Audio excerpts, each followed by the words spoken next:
good morning, Belong Collective. Pastor Justin here. So happy that you're with us this morning. So happy you've joined us in this digital gathering space. We've got some exciting news today. But first, want to just welcome you, especially if you're new with us. We have what's called a digital connect card that you can go to our website and fill out. It's super easy. Just go to thebelongcollective.org and you'll be able to find it there. Also want to let you know, if you want to support the Belong Collective, if you want to support what we're doing, you can also go to the website and you can hit the Give tab. Also, every Wednesday, we've been going through Drew Hart's book, Trouble I've Seen. And if that's something you want to be a part of, even if you haven't been a part of it up to this point, even if that hasn't really been something that you've been doing, you can still jump in, just hop in. If you're reading the book, I think this week's chapters are chapters 7 and 8. So come join us. We usually post a link to the Belong Collective Facebook page. So find that link there. It's Wednesday at 6 p.m. All right, really big news here on July 12th. Yes, 1 week from today, we are going to have a physical gathering. Yes, a physical gathering. We are going to be in a location together. Now, here's the deal. You have to wait till the end of the service to find out when, where, and all the details. Oh yeah, I'm gonna make you wait. So stay tuned till the end and you'll find out when, where, and all the details.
Every night when I wake up, thought I never could be.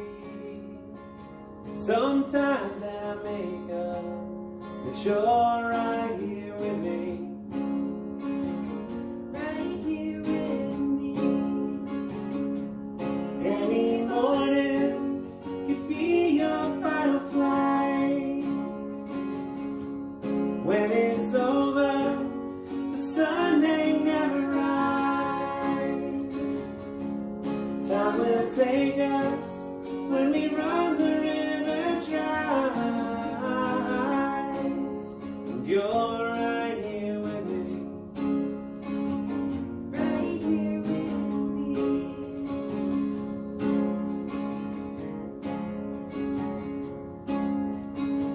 Pop calls in a new day, dirt roads and gray skies. Sparrow sings us through heartbreak when you're right here with me. Right here with me. Any morning could be your final flight. When it's over, the sun ain't never rise. Time will take us when we run the river dry. Take it fast, take it without aim, moving slow,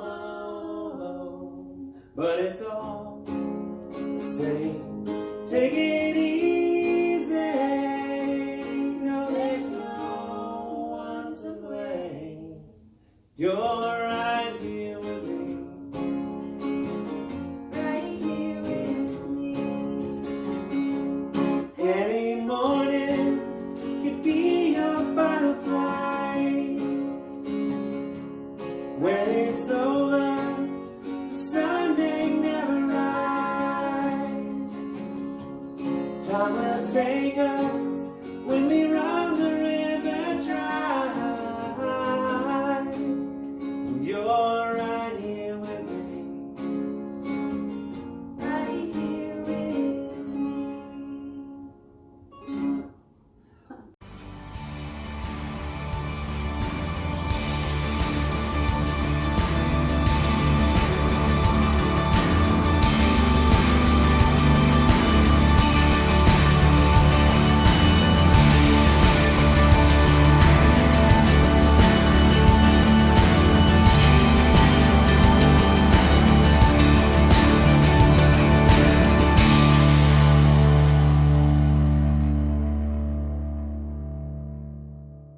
So there's this story that we have of Jesus where this man comes to him in the middle of the night. And the man's name is Nicodemus, and he's a Pharisee. He's someone who's committed to the religious system of the day. And the religious system of the day is built on the temple, and it's built on all of the laws of the Old Testament. And he comes to Jesus in the middle of the night.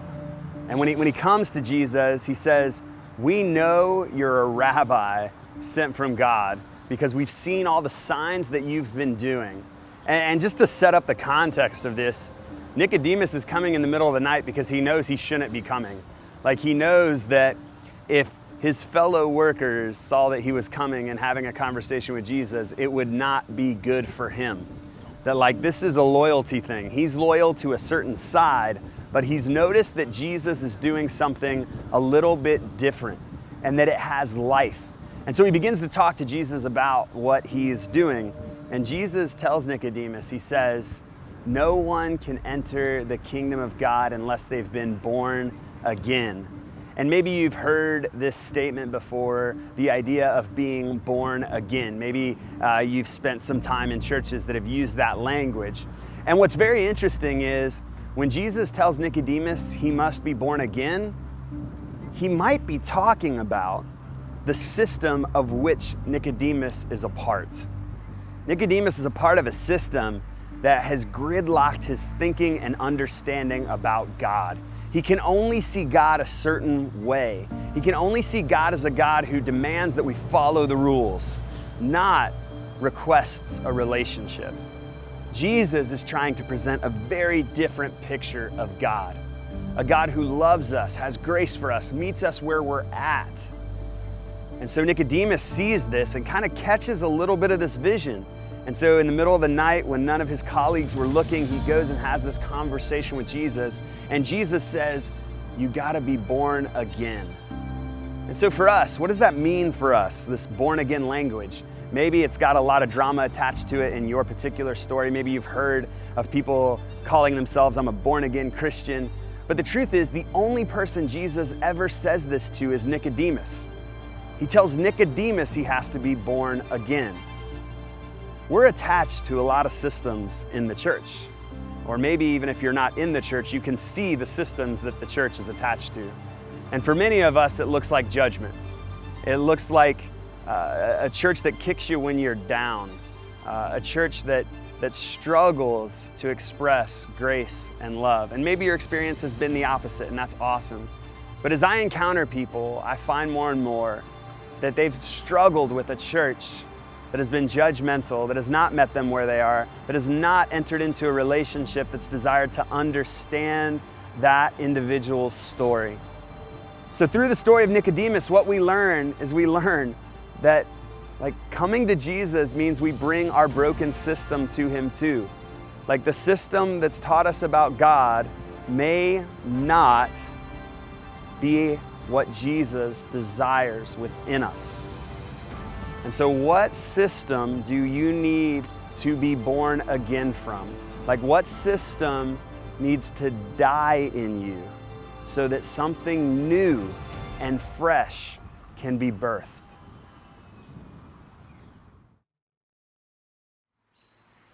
Okay, friends, so like I said, next week we are meeting. Yes, July 12th, Sunday, July 12th, we are meeting. And here's how that's going down. It's going to be at 10 a.m. It's going to be at Indian Echo Caverns, outdoors on the pavilion. We've done this before if you've been a part of our community, back when we've had outdoor gatherings. Big difference, we're not doing a picnic. We're not going to do that, but we will have a gathering at 10 a.m. and we hope you can be there. Now, there's some really, really important details. We've been working with doctors, even just talking and figuring out exactly what the safest way to do this is. And literally been looking at different models of risk and such. And that's been, something that's been challenging to work through and consider, no matter what, there's a risk here, and what's the risk we're willing to take. And so we really want to let you know that the risk magnifies by a lot of someone contracting coronavirus when we do not wear our mask and when we do not practice social distancing. So while we will be together physically, we are deeply, deeply, deeply encouraging everyone to wear a mask.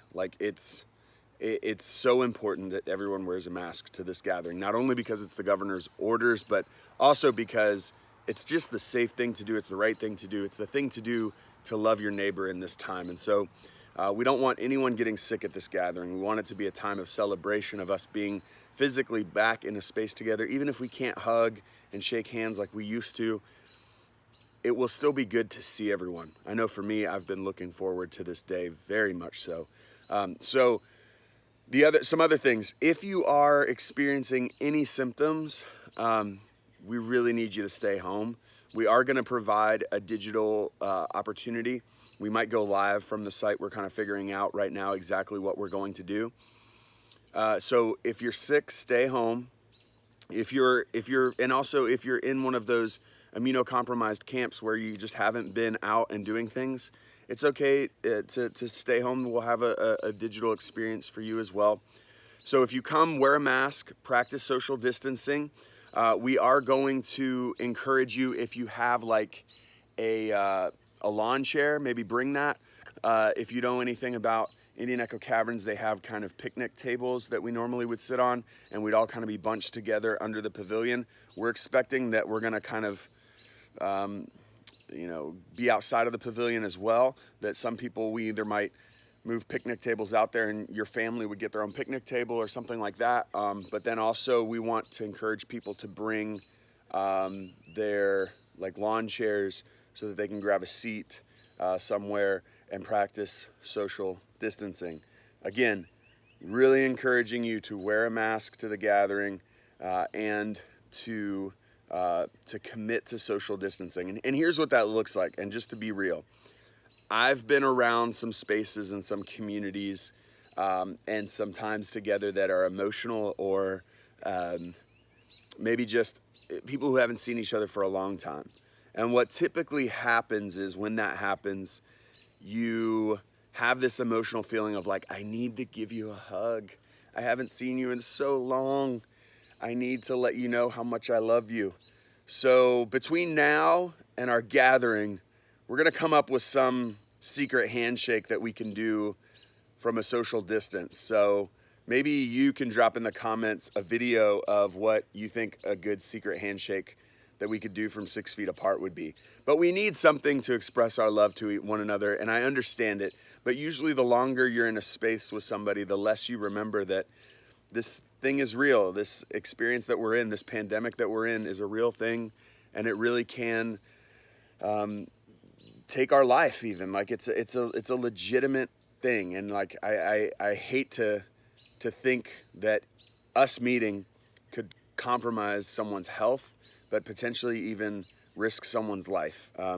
So there is a low risk here. And like I said, the risk is higher when we're not wearing masks and when we're not practicing social distancing. And it's quite a bit higher. It's like 30 times higher from where we would be if we don't wear masks and if we don't practice social distancing. So really want to encourage you to wear a mask, to practice social distancing, but ultimately to get pumped and excited because July 12th, we're all going to be in the same place. And that's exciting. Now, we don't know what the future holds. We had considered like going to an every 2-week model after that. We don't know what the future is going to hold. Obviously, we're monitoring the situation right now as numbers continue to go on the rise. But ultimately, we're doing the 12th, and we're going to reassess afterwards how that went and what our capacity is to go beyond that. But we're really excited. Please go find the Facebook event and like it and mark yourself as going if you're able to go or interested, and share it with your friends. We're hoping we have a large but practicing social distance crowd. And if you're new with us, this is a great opportunity to come have an outdoor gathering with us, get to know us a little better, and yeah, hopefully it'll be a really good time. We're really looking forward to it. Thank you guys so much for being patient. We've been trying to do the safe thing here. I know it's been hard. Some of you have really wanted to be back physically before this. Thank you for your patience. And I'm really excited to see all of you on the 12th. All right. Have a good rest of your Sunday.